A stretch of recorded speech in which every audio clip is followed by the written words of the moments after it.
Red టీవీలో మీ వ్యాపార ప్రకటనల కోసం ఈ నంబర్ ని సంప్రదించండి 6281747728. అందరికి నమస్తే, నేను మీ Gopi. Welcome back to red TV. ఈరోజు మనతో వచ్చేసి సీనియర్ జర్నలిస్ట్ దామో బాలాజీ గారు ఉన్నారు. సార్ నమస్తే. సార్ నమస్తే సార్. ఈ ఈడీ విచారణలో భాగంగా కవిత గారు అయితే అరెస్ట్ అవ్వడం అయితే జరిగింది. మరలా 3 రోజులు అయితే ఎక్స్టెన్షన్ కావాలన్నారు విచారణ కోసం. అసలు మరలా ఈ విచారణలో భాగంగా ఎవరెవరితో కలిపి విచారణ చేస్తారు?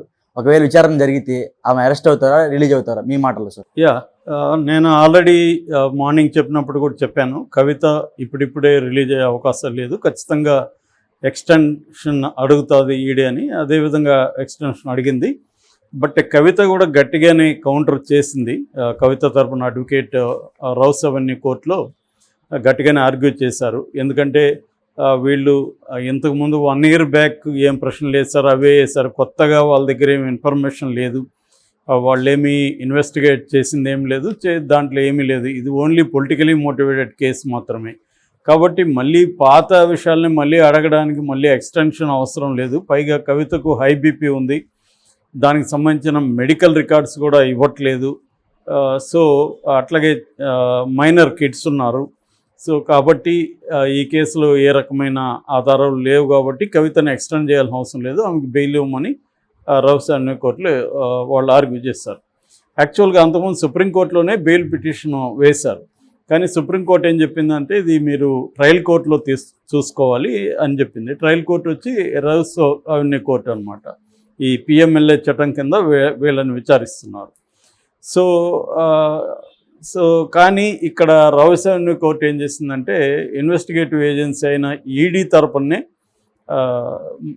మొగ్గు చూపింది. సో ఈడీ 5 రోజులు అడిగితే 3 రోజులు గ్రాంట్ చేసింది. ఈ మామూలుగా మనకి ఇన్వెస్టిగేటివ్ ఏజెన్సీలు అన్నీ ఒక ప్యాటర్న్ ఫాలో అవుతుంటాయి. జనరల్గా వాళ్ళు ఎప్పుడైనా వాళ్ళకి 3 రోజులు కావాలంటే 5 రోజులు 7 రోజులు అడుగుతారు.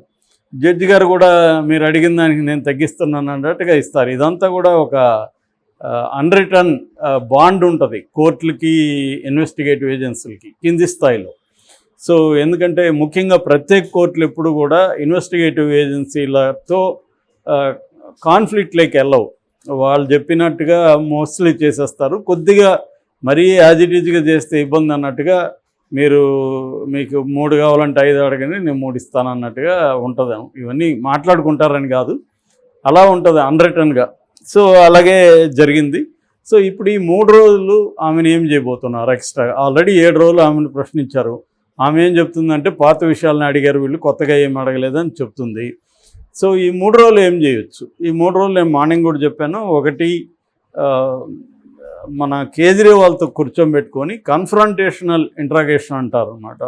అంటే ఇంట్రాగేషన్లో రకరకాల మెథడ్స్ ఉంటాయి. అందులో కన్ఫ్రంటేషన్లో వచ్చి ఒకే కేసులో ఇన్వాల్వ్ అయిన ఇద్దరిని కూర్చోబెట్టుకొని అడగడం వల్ల ఏమవుతుందంటే ఒకరు ఇంకొకరు చెప్పేది టాలీ అవుతుందా లేదా అనేది తెలియడం ఒకటి. రెండోది, వాళ్ళిద్దరి మధ్య కూడా కన్ఫ్రంట్ అంటే ఒక ఘర్షణ వాతావరణం తీసుకురావడం. ఫర్ ఎగ్జాంపుల్ మన ఇద్దరిని కూర్చోబెట్టి మీరిద్దరు ఎప్పుడు ఫస్ట్ కలిసారు అని అడిగితే మీరేదో ఒకటి చెప్తారు, జనవరి 12 కలిసామని. నేను ఆల్రెడీ జనవరి 2వ తేదీ కలిసానని చెప్పుంటా వాళ్ళకి. సో ఈమె చెప్పిన దాన్ని వాళ్ళు చూపించడమో లేదా వినిపించడమో చేస్తారు. అప్పుడు నువ్వు డైరెక్ట్గా మీరు నన్ను అడుగుతారు, మనం ఎప్పుడు కలిసాము, అసలు కలవలేదు కదా అని. అలాగా మన ఇద్దరి మధ్య గొడవ క్రియేట్ అయ్యే అవకాశం ఉంది. ఇది ఒక ఎగ్జాంపుల్గా చెప్తున్నా. అలాగా అంటే ఇద్దరి మధ్య ఒక కన్ఫ్రంట్ ఘర్షణ వాతావరణాన్ని తీసుకురావడానికి, దాని నుంచి నిజం ఏదో రాబట్టడానికి వాడే టెక్నిక్ని కన్ఫ్రంటేషన్ ఇంట్రాగేషన్ అంటారు. ఇది అన్ని దేశాల వాళ్ళు చేస్తుంటారు అన్నమాట. సో అది చేయడం. బట్ కోర్టులో వాళ్ళు ఏం చెప్పారంటే సమీర్ మహేంద్రతో కలిసి ఈమెను విచారించాలి అనేది కోర్టులో ఈడీ చెప్పింది. సో ఇప్పుడు సమీర్ మహేంద్ర ఎవరు? కొత్త పేరు వచ్చింది. యాక్చువల్గా ఈ కేసు పరిశీలించే వాళ్ళు కొత్త పేరు కాదు, ఎప్పటి నుంచో ఉంది ఇది. సమీర్ మహేంద్ర ఎవరంటే అతను ఇండో స్పిరిట్స్ ప్రైవేట్ లిమిటెడ్ కంపెనీకి ఓనర్. దీంట్లో ఇన్వాల్వ్ అయింది ఏంటంటే అసలు ఢిల్లీ లిక్కర్ స్కామ్లో సింపుల్గా చెప్పాలంటే 2021-22కి సంబంధించి ఢిల్లీలో లిక్కర్ అవుట్లెట్స్ ఏవైతే ఉన్నాయో వాటిని అప్పటి వరకు గవర్నమెంట్ నడిపేది. మన ఇప్పుడు ఆంధ్రప్రదేశ్లో లాగా ఢిల్లీలో కూడా గవర్నమెంట్ నడిపేది. ఫస్ట్ టైం వాళ్ళు ఏంటంటే రెవెన్యూ పెంచుకుందాం, ఢిల్లీలో మనకి రెవెన్యూ సరిపోవట్లేదు, రెవెన్యూ పెంచుకుందాం అనేది వాళ్ళు ప్లాన్ చేశారు. దానికోసం ఈ అవుట్లెట్స్ 849 అవుట్లెట్స్ ఉన్నాయి, 32 జోన్స్, ఈచ్ జోన్కి 27 అవుట్లెట్స్ ఉంటాయి. సో ఈ అవుట్లెట్స్ని ప్రైవేటు వ్యక్తులకి ఇద్దామనేది పాలసీ అన్నమాట. అసలు ఈ పాలసీని రూపొందించిందే కవిత అండ్ సౌత్ లాబీ అని పేరు పెట్టారు వాళ్ళు. అంటే కవిత ఈ ప్రపోజల్ని తీసుకెళ్ళి కేజ్రీవాల్కి చెప్పిందని, కేజ్రీవాల్ అంగీకరించి విజయ్ నాయర్ అనే ఒక వ్యక్తికి అప్పగించాడని. విజయ్ నాయర్ ఎవరంటే ఆప్కి కమ్యూనికేషన్స్ చూసే వ్యక్తి, తనకు అప్పగించాడని. తనేమో మనీష్ సిసోడియాకి కవితని పరిచయం చేశాడని. మనీష్ సిసోడియా ఎవరంటే అతను ఢిల్లీ ఉప ముఖ్యమంత్రి కమ్ ఎక్సైజ్ మినిస్టర్ కూడా. సో ఈ విజయ్ నాయర్ వీళ్ళ ద్వారా ఈ సమీర్ మహేంద్రకు కవితని పరిచయం చేశారు. Sameer Mahendru Indo spirits and L1 contractor కూడా అక్కడ ఢిల్లీలో. సో ఇప్పుడు అతనికి కవిత ఇప్పిస్తుంది కాబట్టి, ఇండో స్పిరిట్కి కాంట్రాక్ట్ ఇప్పిస్తుంది కాబట్టి, ఇండో స్పిరిట్స్లో కవితకు 33% వాటా, ఏం డబ్బులు ఏం పే చేయకుండా. అయితే కవిత డైరెక్ట్గా ఉంటే ఇబ్బంది అని చెప్పి కవిత తరపున అరుణ్ రామచంద్ర పిల్లై అని ఒక అతన్ని దాంట్లో పార్ట్నర్గా పెట్టారు. సో ఇది బేసిక్గా లిక్కర్ కుంభకోణం. ఈ ఇండో స్పిరిట్లో వేరే వాళ్ళు కూడా పార్ట్నర్స్గా ఉన్నారు. ఒకరేమో శరత్ చంద్రారెడ్డి, ఇంకొకరేమో మాగుంట శ్రీనివాసరెడ్డి వాళ్ళ కొడుకు మాగుంట రాఘవరెడ్డి, వీళ్ళిద్దరు కూడా ఉన్నారు. శరత్ చంద్ర ఏమో అరవిందో ఫార్మ్స్, మన విజయసాయి రెడ్డి వాళ్ళ అల్లుడు రోహిత్ రెడ్డికి శరత్ చంద్రారెడ్డి తమ్ముడు అనమాట. సో అలాగా దీన్ని సౌత్ లాబీ అని పేరు పెట్టారు ఈడీ. సో సౌత్ లాబీ ఒక 100 కోట్ల వరకు ఈ అరుణ్ రామచంద్ర పిల్లై ద్వారా, విజయ్ నాయర్ ద్వారా, మనీష్ సిసోడియా కావచ్చు, సంజయ్ సింగ్ కావచ్చు, వీళ్ళకి అందించింది. వీళ్ళు దాన్ని పంజాబ్లో, తర్వాత మన గోవాలో ఎన్నికల కోసం వాడుకున్నారు. ఇది ఎవరు కూడా వ్యక్తులు తీసుకున్నారని ఈడీ అనట్లే, పార్టీ ఫండ్గా ఇచ్చినారని ఈడీ చెబుతుంది. అయినప్పటికీ కూడా party is equal to company కాబట్టి ఇది కంపెనీ చట్టం కిందకే వస్తుంది అనేది ఈడీ వాదిస్తుంది. అడ్వకేట్స్ ఏమో అసలు పొలిటికల్ పార్టీ కంపెనీ ఎలా అవుతుందని వాళ్ళు వాదిస్తున్నారు. బట్ ఇవన్నీ ఏంటంటే ఈడీ పెట్టే కేసులు ఏవి కూడా కోర్టులో నిలుస్తాయని చెప్పలేము. ఎందుకంటే 2005 నుంచి 5,906 కేసులు ఇప్పటి వరకు 2005 నుంచి ఈడీ ఫైల్ చేసింది. అందులో 1142 కేసుల్లో ఛార్జ్షీట్లు ఫైల్ చేసింది. అందులో ఫైనల్గా కోర్టుకు వెళ్ళిన కేసులు 26, అందులో శిక్ష పడిన కేసులు 25. అంటే మొత్తంగా 5,906 కేసుల్లో కన్విక్షన్ పడింది రేటు చూస్తే 0.42% కూడా, అంటే 1% కూడా కన్విక్షన్ రేట్ లేదు.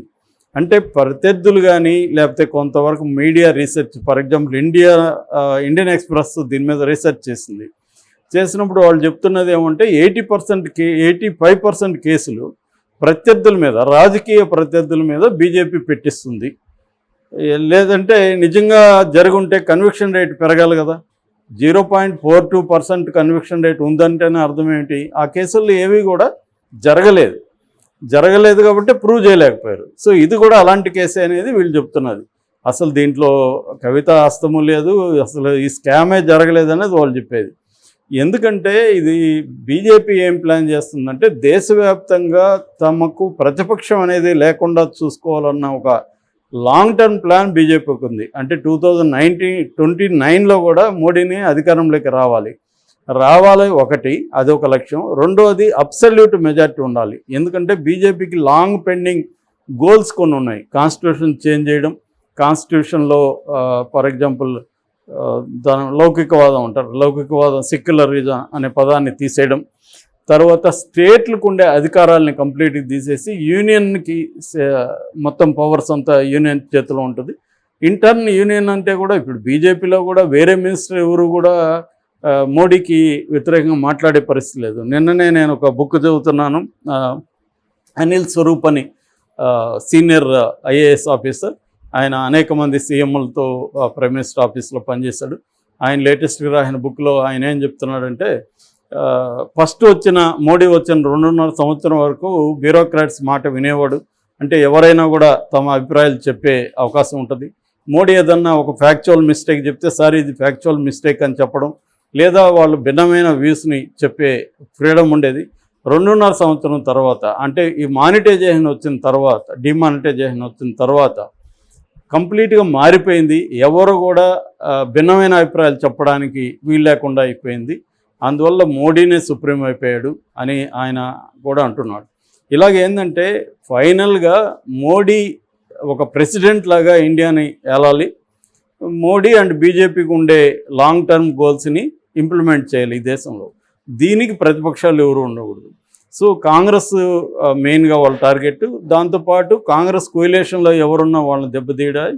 రెండోది ఇండిపెండెంట్గా ఎవరన్నా సీఎంలు బలంగా ఉంటే మమతా బెనర్జీ కావచ్చు, కేసీఆర్ కావచ్చు, ఇప్పుడు కేజ్రీవాల్ ఏంటంటే ఓన్లీ సీఎంగానే లేడు ఆయన, దేశవ్యాప్తంగా కూడా మెల్లమెల్లగా ఇస్తాన్నాడు. రెండోది ఆయన క్లీన్ ఇమేజ్ ఉంది.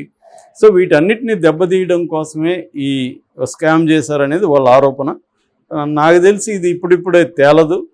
వీళ్ళు చాలా కాలం పాటు కేజ్రీవాల్ జైల్లో ఉండాలి. ఈ ఎలక్షన్లో కేజ్రీవాల్ లేకపోతే చాలా పెద్ద తలనొప్పి బీజేపీకి తగ్గిపోతుంది. సో అది గోలు. ఆ గోలు నెరవేరిందని మనం చెప్పుకోవచ్చు. ఆ గోల్లో భాగంగా కవిత కూడా బలైంది, అంతకంటే కనిపించట్లేదు దీంట్లో. Okay sir, thank you sir.